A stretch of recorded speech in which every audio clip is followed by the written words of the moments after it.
More of those 70s are in the forecast starting around the middle of the week. We'll take a detailed look at that forecast in just a bit. Thanks, Chris. New this week, the Richmond County Sheriff's Office is getting an $8 million federal grant to subsidize their budget. It comes after city leaders had to cut part of the Sheriff's Office budget to make up for a $21 million deficit. And with this federal money, the Sheriff's Office can avoid cutting more positions. Your city government reporter, Sydney Hood, has more. Behind the badge, the numbers are thin. We put 52 on hold that we were supposed to get back, and we didn't get those positions back. Also this year, the Sheriff's Office had to cut an additional 40 positions to meet the required cuts set by commissioners.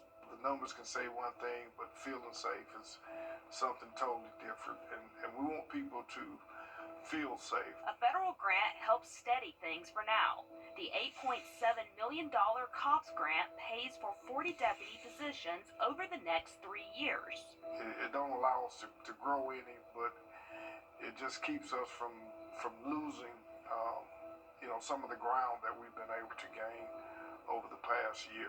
Sheriff Brantley says this grant allows his office to focus on proactive patrols, not just responding after something happens.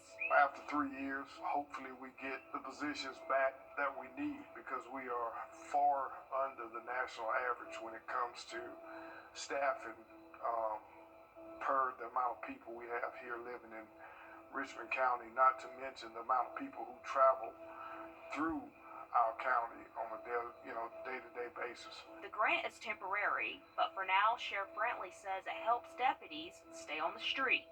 We just hope that it's reciprocated and we get some of the positions that we've had to give up, that we get those positions back, and that way we continue to drive crime down and encourage businesses to want to come, encourage people to want to move back and have families here. That's how the economy grows here. That's how revenue is increased through taxes and things of that nature. So everything kind of goes hand in hand. Augusta's budget just went into effect New Year's Day, and it's not just the Sheriff's Office impacted by cuts, but departments like the library or nonprofits like Child Enrichment. You can check out the Wrdw app for a full breakdown of those cuts. A Richmond County teacher has been arrested and charged with battery in Columbia County. 34-year-old Robert Hawes was arrested December 19th. The Richmond County school system confirms he's a special education teacher at Cross Creek High School. According to the incident report, Hawes is accused of hitting a woman and knocking her unconscious inside her home. The victim claims Hawes became agitated during a conversation, grabbing her by the throat and slamming her onto the floor. And deputies responding to the scene did confirm injuries to the victim's face. Hawes later denies laying his hands on the victim after talking to deputies, but the Richmond County school system says his case is still pending investigation. Hundreds of cars were struck on I-20 New Year's Eve morning in Grovetown after both eastbound lanes were shut down. We now know it was a chase involving Georgia State Patrol that turned deadly. Wednesday morning, traffic was backed up for hours near exit 190.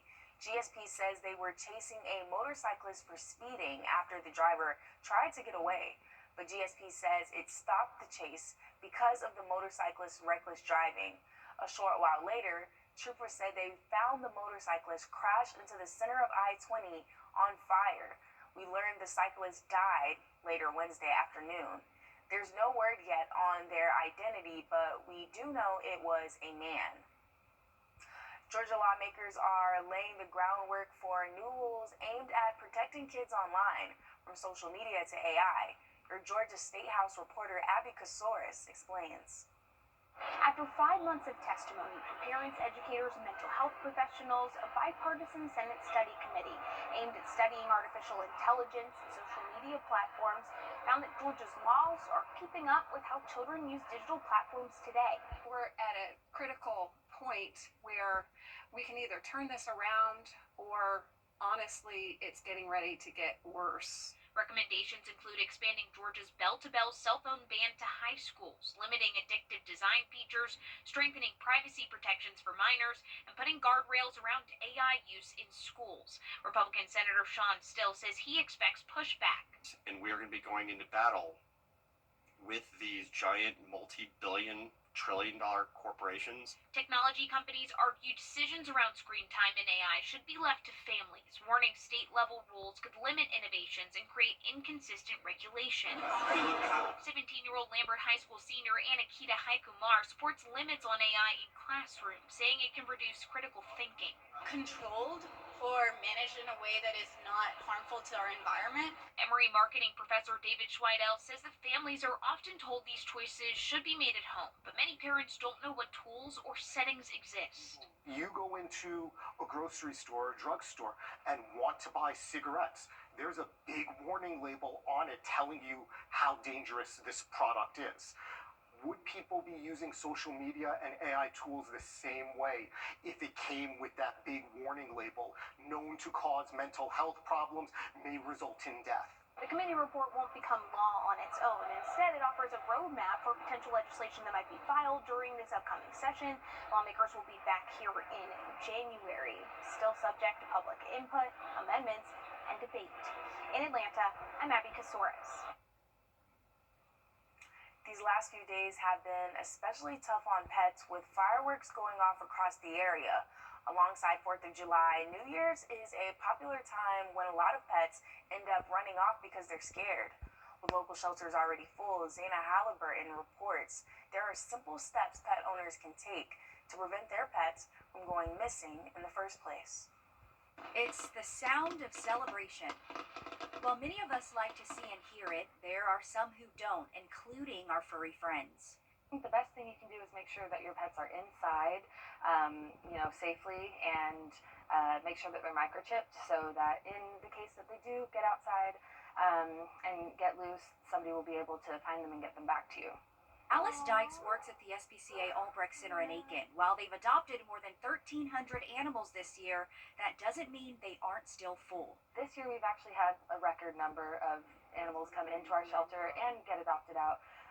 But every time that there's a flux of animals getting lost from their owners, it puts a burden on shelters anywhere when you get a bunch of intakes. She says the best thing you can do this holiday season is try not to let your pets get lost in the first place, but if they do, make it easier for them to be found. Microchips, keeping your phone numbers on a dog tag, anything you can do to try to make that animal identifiable. And if you are leaving, try to make your pet as comfortable as possible. A great thing to do, especially for dogs when it comes to fireworks, is leave a TV on with some white noise. I've heard of people putting old sneakers in dryers and kind of just running that to have something to drone out the fireworks, things like that. That can really help with their mental health throughout it all. If you don't have a pet, Alice says the shelter usually has around 100 cats and 60 to 70 dogs you can adopt to expand your family in the new year. The SPCA does have a 24/7 pet microchip station in the front of their building. In the case you do come across a lost pet, you are able to scan them for a chip and receive information on how to contact its owner. Next, we introduce you to 98-year-old hairdresser from Batesburg, Leesville. Hear her secret to keeping her touch. And we do have some fall rain falling in Batesburg, Leesville, and all across the area this morning. We'll track that rain on radar after the break. Right now, we're taking a look back at your Friday. It was a nice warm day yesterday. The high all the way up to 64, but it's going to be cooler, a little bit rainy to start off the weekend. We'll have those details coming up.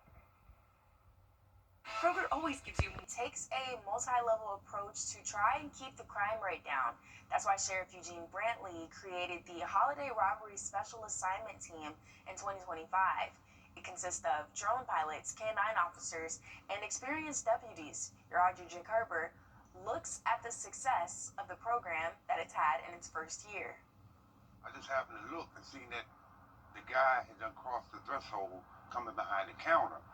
And so I stopped what I was doing and started walking that way to see what was going on. That's when I noticed the firearm in his hand. So I stopped. He He pointed the gun at me and said, "Give me what's in that drawer." Calling 911, and with them came the Holiday Robbery Special Assignment Team. Because of the robberies that we've had over the years, we wanted to make sure folks are safe, our businesses are safe, and people are safe. They say crimes such as assault, robbery, homicide, and more are down. In 2024, there were 26 robberies at a business. In 2025, there were 18. But at a residence, it has dropped 45% from 2024 to 2025, going from 51 to 28. I think there's a need for a team like this at all times. Because them guys did a great job. Also noticing less crime, but hoping the team continues now that the holiday season is ending. There's a lot of crime happening, but it is down. It is down. We used to have a shooting over here like twice a week. And you can hear the gunshots. And I have grandkids that live with me, and I'll be afraid for them. They're still responding and preventing what they can. We had deputies that were having to look at calls pending and were alarm calls, and we had one where they saw an alarm call pending and started to go to that location because they knew that alarm didn't go off very much and caught a guy inside burglarizing it just right down the street at the Chevron. And wanting to show and for people to feel that Augusta is safe. Augusta is safe. Our folks go out of their way to make things better down here, and we've got a good administration. We've got good deputies, and they're making our partnerships are even getting better.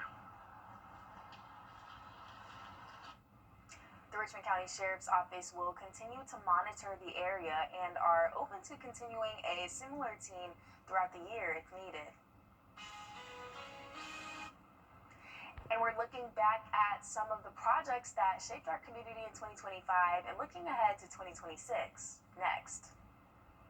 And here's a live look at First Alert Radar Network. We are talking about steady rain, mostly south of the Augusta area. Kind of a wet start to the weekend and a cool start as well, but there's a big warm-up on the way. We'll have a look at your 7-day forecast when we come back. My husband and I